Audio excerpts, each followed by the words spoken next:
Where would you live if there were no houses to buy? How would you get your clothing if there were no malls to shop in? How would you get from place to place if there were no cars? Could you survive on your own, using only what nature has to offer? A very, very long time ago, America looked quite a bit different. It was a place with endless fields and big tall trees and rocky mountains and sparkling rivers. The people that lived here, the very first humans in America, had a great respect for nature. They thought of the land like you would think of your mother. She is someone who gives you what you need to survive, takes care of you, and sometimes tells you what to do.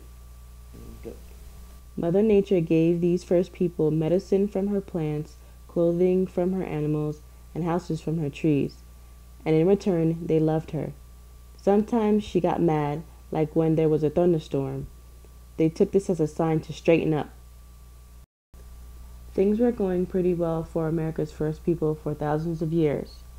Some of them built sacred mounds as high as a 60-story building. Some of them invented houses they could carry around with them. Some lived in cities with over 10,000 people. They had plenty of food that they grew and animals to hunt. Hey there. Hi.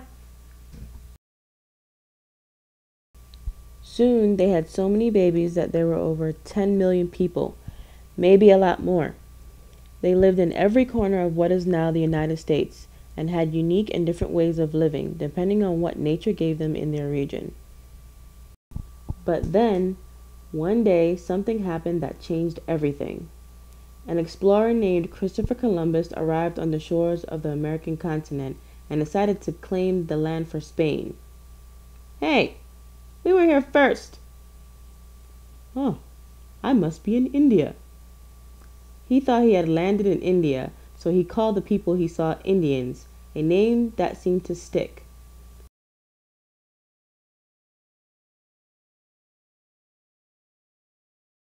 The Spanish came, the French came, and of course the English came too.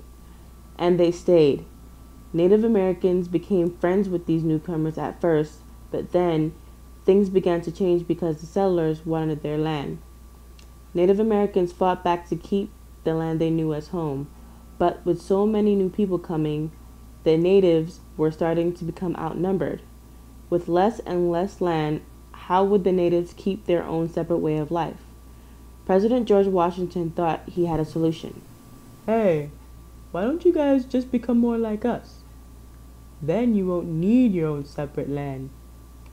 But it wasn't so simple for Native Americans to give up thousands of years of living the way they were used to. Should they change?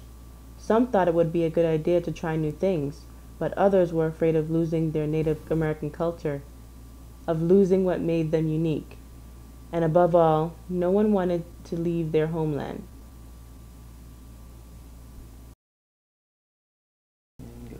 This story of change is different for every tribe or group of Native Americans. So during today's adventure, we're going to follow the story of one of Georgia's native tribes, the Cherokees. The Cherokees lived in the northern part of Georgia as well as North Carolina and Tennessee. If you were a Cherokee, how would you have felt during this time of great change? Is it okay to change the way you live and do things, or is it better to stay loyal to old ways? Today's story will take you back to a time long ago. You will actually become Cherokees for a short time to see how you feel when you have to make hard choices about your culture under tough conditions. What will happen to you? Get ready to meet your destiny as you travel back in time.